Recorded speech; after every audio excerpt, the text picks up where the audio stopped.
This is News 25 with Deanna O'Donnell and Unette Gentry. News 25, local news you can count on. News is brought to you by J.K. Nelson Law. Call 727-9900 today for your free consultation. If you need a lawyer, you need Nelson. Today's news is also brought to you by Gunny's Air Conditioning and Heating. New service and repair. Call Gunny's 775-727-6800. Welcome to News 25 here on KPVM TV and Ace Country Radio. I'm Deanna O'Donnell. And I'm Unette Gentry. It's Tuesday, September 28th. Well, a wild horse gets itself stuck in a corral at a Pahrump home, and while it got free, it had injuries that a veterinarian determined to be unsurvivable. The Bureau of Land Management, Nye County Animal Control, Nye County Sheriff's Office deputies, and Pahrump Valley Fire and Rescue arrived on scene to a report of a wild horse that was stuck in a corral at a residence on East Charleston Park. The horse, which appears to be less than a year old, was stuck upside down in the corral for a period of time. Dr. Hadlin from Vegas Valley Vet arrived on scene to evaluate the animal. Deputies had to wait until the Bureau of Land Management arrived on scene to determine what course of action would be taken, as the horse appeared to have an injury to its leg and possible systemic issues, according to Dr. Hadlin. In the end, the veterinarian had to humanely euthanize the horse, which had been part of a pair that had been in the area for some time. The other horse was uninjured and free to roam.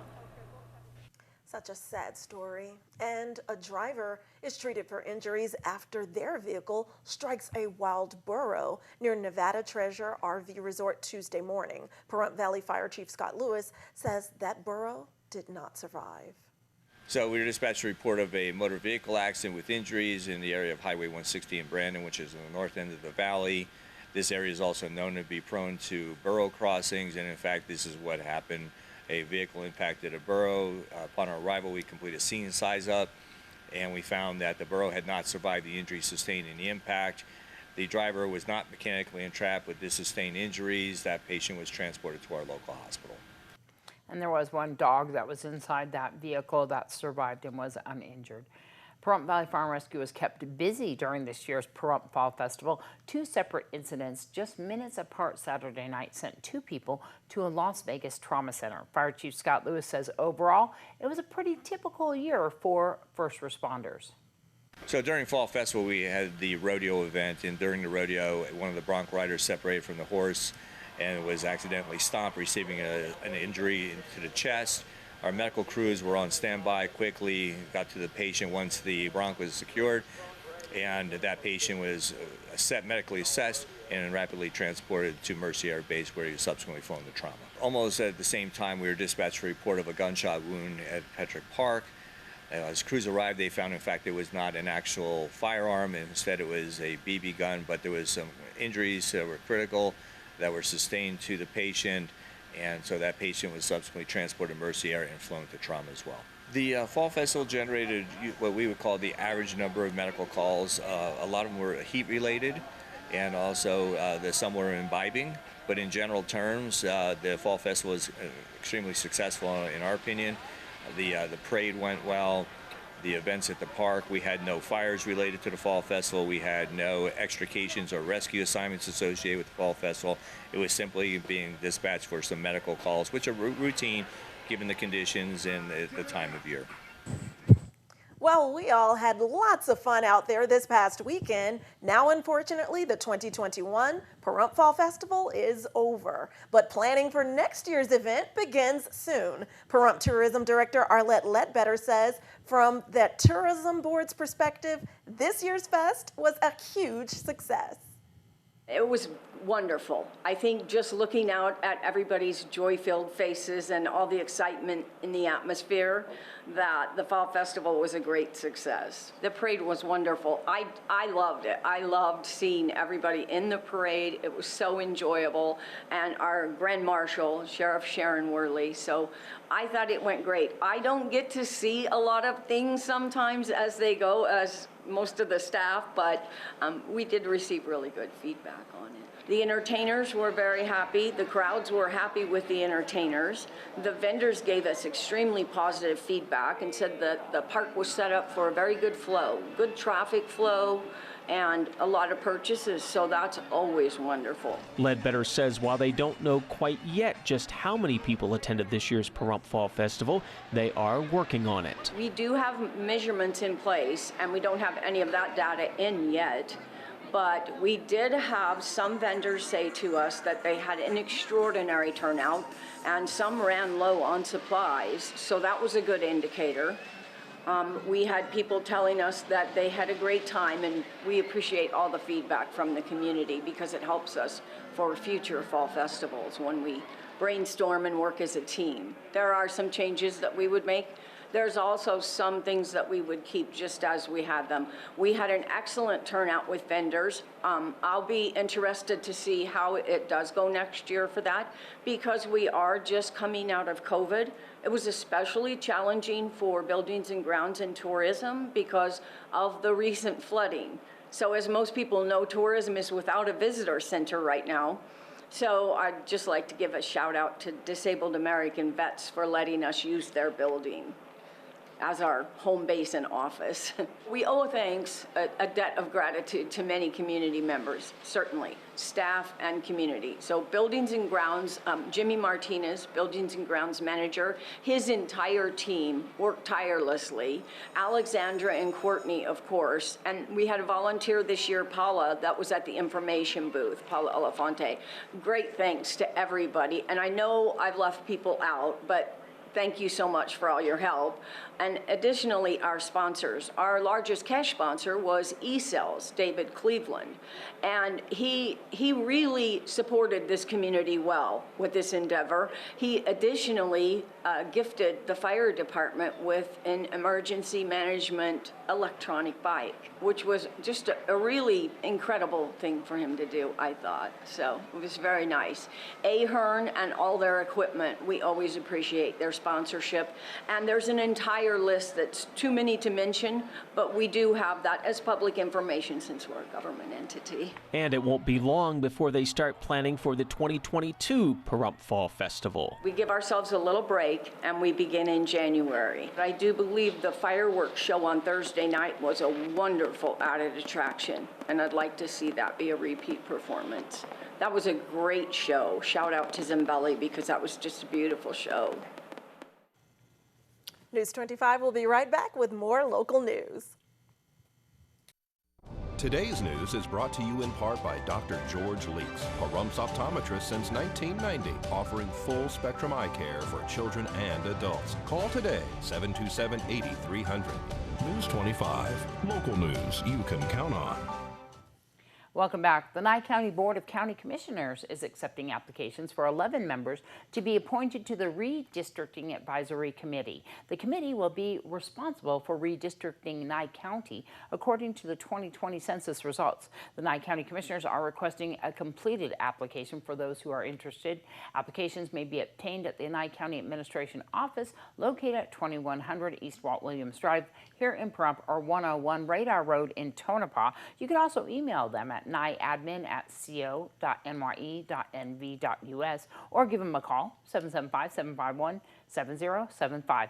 Applications are due no later than noon tomorrow, Wednesday, September 29th. And in our health news, we'd like you to know that September is World Alzheimer's Month. But according to a recent study, dementia cases will triple worldwide by 2050. So what's the reason behind this very concerning trend? A lot of developing countries, people are living longer, but we're seeing more diabetes, greater weight gain, more smoking, and those risk factors are increasing the risk for Alzheimer's and related dementias. Alzheimer's disease is the most common cause of dementia. For those unfamiliar, dementia is a term used to describe a group of symptoms that can affect thinking, memory, reasoning, personality, mood, and behavior. Cleveland Clinic's Dr. James Leverins says the results of the study highlight the importance of early intervention, especially among younger people who still have the chance to lose weight, start working out, and quit smoking. He says living a healthy lifestyle can make a big difference. A lot of our research here at the Cleveland Clinic is focused on how physical activity interacts with genetic risk factors for Alzheimer's disease, the immune system. So I think we're very excited about trying to parse out what ways that we can recommend people to help prevent them from getting Alzheimer's, even when they carry a risk gene. There is currently no single test available to determine if someone has dementia. Doctors often have to do a series of exams and assessments. Thanks so much, Brad, for that report. Well, a longtime auctioneer says goodbye to the business. You know, as I travel around town, a lot of people keep coming up, Ski, you still doing the auctions? You still doing the auctions? The answer is yes, but it's with a twist that a lot of people are finally figuring out. When the pandemic first hit, no auction in the United States was allowed to do a live auction. So even the brick and mortar mom and pops, they were faced with an incredible decision. Go 100% online or shut down your business. So everybody went to the online auctions. Now they figured out that it's more effective, it's more efficient, and so to be honest with you, I don't see live auctions coming back. But in the meantime, so we have transitioned into that. And I think I've told people before, Ronnie has been with me 20-something years. The kid has more than paid his dues. His mom, Susie's here now, and his brother, Nolan. And they've created a LLC. It's Estate Auctions 411. And after this auction, it's going to be a point where I'm going to completely turn it over to him and his family. So that brings us to today. Right now, we're at the home of a gentleman named Newman, and he was a handyman. Well, actually, he did maintenance in Vegas. Then he came to Pahrump, was an incredible handyman. Then, unfortunately, he passed away. So we've been requested to sell at an online auction all of his little toys. And you'll see from the pictures, this is a phenomenal auction. You know, everything from a new dump trailer to tractors to tools. The preview will be tomorrow, Wednesday, from 9 in the morning till 7 at night. That way, the contractors will have time to come in. Then Thursday at 6 p.m., the auction will go what you call a soft close. The lots will start closing. If somebody bids within the last 30 seconds, it extends it a minute, so nobody can do a sniper program. All day Wednesday, tomorrow, you can come out right up until 7 p.m. You can go through. We'll have water out for everybody. You can look at everything. And as you see, the amount of items that he gathered is absolutely phenomenal. Now, if you go to the website, Ronnie, Nolan, and his mom are staging other auctions as we do this one. So we have a big one coming up on Red Rock. It's about a 3,500 square foot house. It's just incredible. It looks like a museum inside. And then they have another one right after that that's all candy, collectible computers, and on and on. So the auction business is thriving, you know, and the online auctions are here to stay. So, you know, if you do have problems, anytime you go to preview an auction, Ronnie, any of them will be happy to assist you as far as logging on and this and that. So if you get a chance, go to the website. It's estateauctions411.com. The website will kind of walk you through everything. Or on this auction, feel free to call me on my cell at 775-513-9361. The address is 1411 Hayes Street. So I really look forward to seeing everybody tomorrow. Sure going to miss Ski, but he'll still be doing some charity auctions. Definitely. All right. Well, the football team fumbles, but some players continue to earn yardage. We'll explain in sports after this break. You're watching News 25, brought to you by Mountain West Lawyer, Injury Attorneys, 727-9500. News 25, local news you can count on. Welcome back. Well, the Pahrump Valley High School boys and girls soccer teams continue their winning ways. Yet, despite a late loss, some PVHS football players are turning in some still impressive stats. Doug Ferber reports.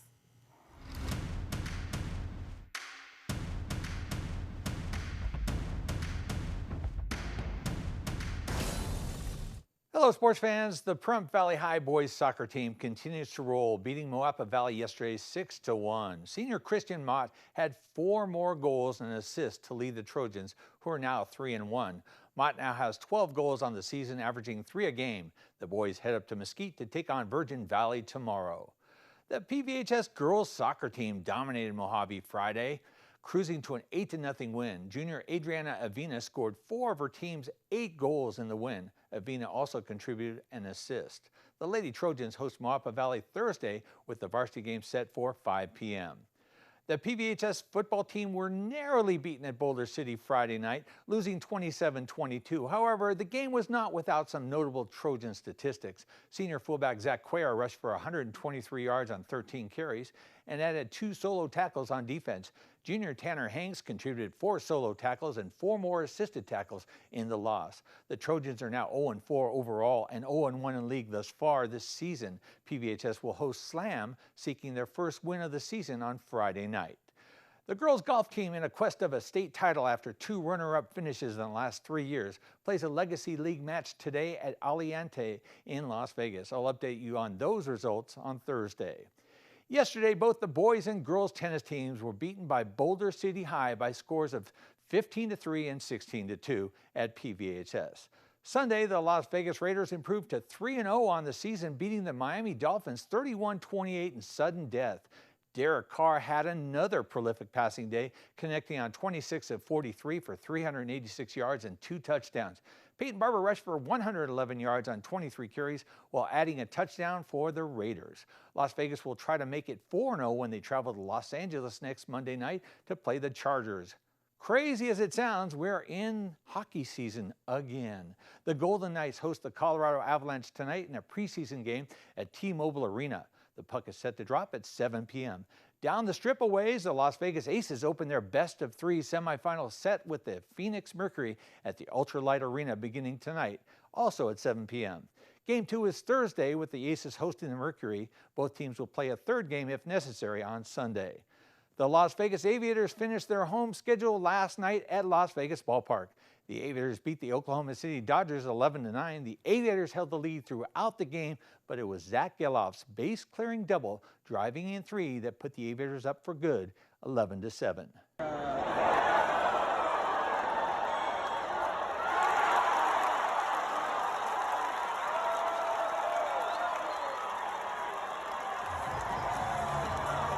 The Aviators finish their season with 5 games in Reno beginning tomorrow. If you have any athletes, inspirational stories, or ideas, drop me an email at dougf@kpvm25.tv. Now back to the news desk. Thanks so much, Doug. Well, from hands-on experiences to art exhibits, singing and dancing celebrating Hispanic Heritage Month is getting the full attention of a museum in the Southwest. They've pulled out all the stops to make it memorable for young children and their families. Kim Martinez reports. A performance by the Fiesta Mexicana Dance Company, which brings a tradition of folklorico dances from Mexico, Central and South America to life.